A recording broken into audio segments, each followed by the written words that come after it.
As difficult as it was for me, I have come to an inescapable and profoundly disturbing conclusion. I believe that an elite group of people and the corporations they run have gained control over not just our energy, food supply, education, and health care, but over virtually every aspect of our lives. And they do it by controlling the world of finance, not by creating more value, but by actually controlling the source of money. When I followed the money, I found that it took me up the levels of a pyramid. Here we are at the bottom level going about our daily lives. Above us is government, people who are given a monopoly on force and use it to tax and control us whether or not we agree. But who controls them? At the next level are the corporations. Many would say that it is now corporations and not nation states that rule the world. They call it a corporatocracy. To acquire the world's resources and control the markets, this corporatocracy must have access to cheap money. The big corporations get their loans at special rates from the big banks, which means that those who control the major banks, the moneyed elite, ultimately control the corporations. As I've followed the money, I've learned that almost everything I once believed about money is simply not true. It's interesting how few questions we actually ask about very everyday things, like when we go into a bank and we ask for a loan of, say, $50,000, £50,000, what actually happens? You see, most people live their lives based on a kind of vague image of what happens. What actually happens is you ask for £50,000, they type into your account £50,000. That's all they do. They don't mint any coins, they don't print any money, they don't move any precious metal anywhere. They just put £50,000 into your account on a computer screen. From that moment, you start paying interest on money that has never, does not, and will never exist. It turns out that banks actually have about 9 times as much money loaned out as they have on reserve in their vaults. This is possible because of what's referred to as fractional reserve lending. The way it works is that the Federal Reserve, or the central bank in any country, is legally allowed to determine the amount a bank must have on reserve. In the US, it's currently around 10%. So if you deposit $10,000 into the bank sets aside 10%, or $1,000, and then loans out the rest of your money.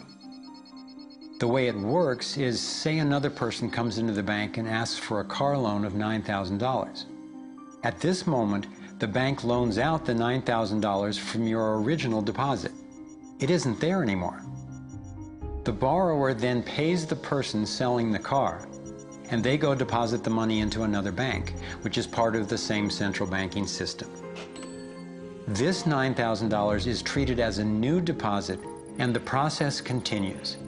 The money gets redeposited and reloaned until the initial deposit of $10,000 becomes $100,000. The banking system just created $90,000 by loaning out your money. Apparently it began with the goldsmiths in the 17th century when people were trading in gold. Gold was heavy to carry around, so people stored the actual metal in vaults and traded receipts instead. Those receipts were the first paper money. Since only a few people would withdraw their gold at any given time, the vault owners, basically the new bankers, began creating receipts for more metals than they actually held. They loaned out those receipts and charged interest on money, gold, that they didn't really have. That's how our so-called fractional reserve system was born. In this system, the bankers get to make up money out of nothing, while the rest of us have to work hard to earn it. It has created a modern form of serfdom where the mass of society is now working to pay off their debt to the banks.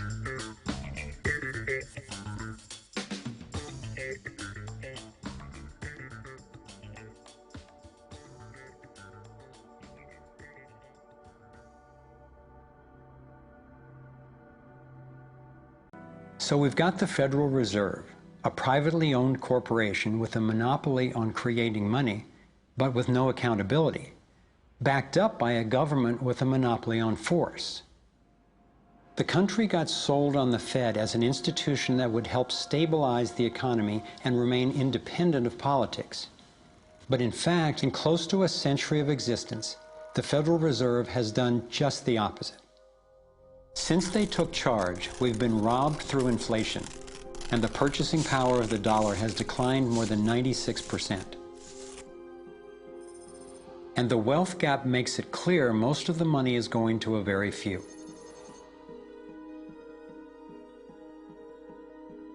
Only 16 years after the Federal Reserve was in power, America experienced the Great Depression. My research revealed that before the big crash in 1929, the elite bankers pulled their money out of the stock market. After the crash, they used that money to buy up cheap stocks and smaller failing banks for pennies on the dollar. Among the bankers who consolidated their wealth this way were the Rothschilds, Rockefellers, and Morgans. A similar scenario played out in the 2008 financial collapse, with the same bankers benefiting. In the years leading up to the collapse, the biggest banks, including Bank of America, Citigroup, and Chase, controlled by the Rothschilds, Rockefellers, and Morgans, were bundling and trading bad loans that they knew would eventually fail. It's like putting rotten oranges in a box and selling them as grade AAA. The bundlers of the debt knew it was only a matter of time before someone would open that box and see that the content was worthless, since they were the ones who packed the boxes in the first place. When the rotten oranges, what we hear about as unsound loans, derivatives, and credit default swaps, were finally discovered, everyone was impacted. People lost their homes, their jobs, their businesses, and their retirements. Meanwhile, the biggest banks who created the problem in the first place were the ones who got bailed out.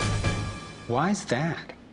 Why would the Federal Reserve give trillions to the banks, even though the majority of Americans were against bailing them out? And why not help those most in need rather than the perpetrators of the financial collapse? My research led me to believe that the same people who created the Federal Reserve, the Rothschilds, the Rockefellers, and the Morgans, still control it, and they use this scheme to bail themselves out at our expense. Many of the banks created are still the most powerful lobby on Capitol Hill, and they, frankly, own the place. I'm convinced that the near collapse of the economy in 2008 resulted from an orchestrated pump and dump scheme designed and executed by the big bankers to consolidate wealth and power. David Icke explains how he sees the Federal Reserve rigging the so-called business cycles. Stage one, it's like throwing a fishing line out. Stage one, you put lots of money, units of exchange, into circulation. You do this by pushing interest rates down, by making lots of loans. This is the part of the cycle we call a boom. Because there's lots of units of exchange in circulation, there's lots of money changing hands. That generates lots of economic activity. That generates jobs. And as more and more money is spent, there's more demand. So companies take out more loans of fresh air money to increase their production. People get confident in their everyday lives. Hey, you know, I work for this company, they've got lots of orders, it's really going great, my job's safe, I tell you what, we can have a bigger house. Then they start to change it. What they do is they pull the fishing line in. They push interest rates up. Now, fewer people, are taking out loans, and they make the criteria for having a loan from the bank stronger anyway. And also, now, as interest rates have gone up, a larger part of people's income is going to pay back the extra interest and not being circulated in buying things. Suddenly, there's nothing like as much money in circulation, and therefore, fewer things are being bought. Companies start to go down in terms of their profits. They start to shed jobs, and they start to go out of business. People lose their jobs, they can't pay the mortgage anymore of the big house they took out in the good times.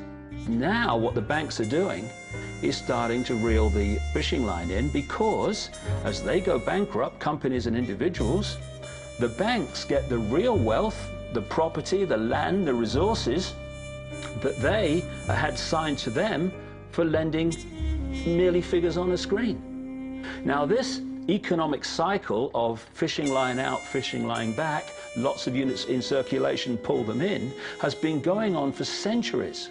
And what it's done, it's stolen and accumulated the real wealth of the world in the hands of the few.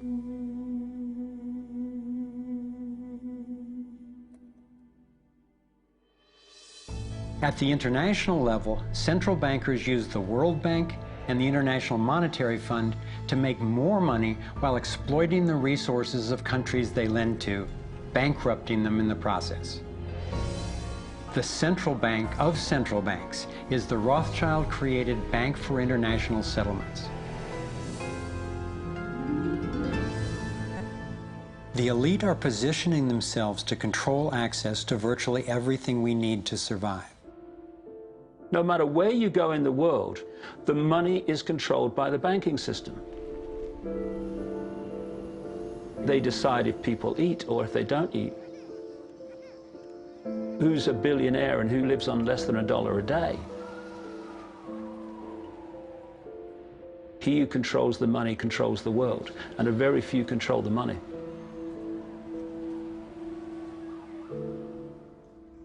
At this point, my view of the world had been turned upside down. I was struggling with the realization that the failure and suffering of so many is actually success and fulfillment for a few. The elite central bankers who fooled the world into letting them create money. They already have vast fortunes, so what is their end game? What is their ultimate agenda?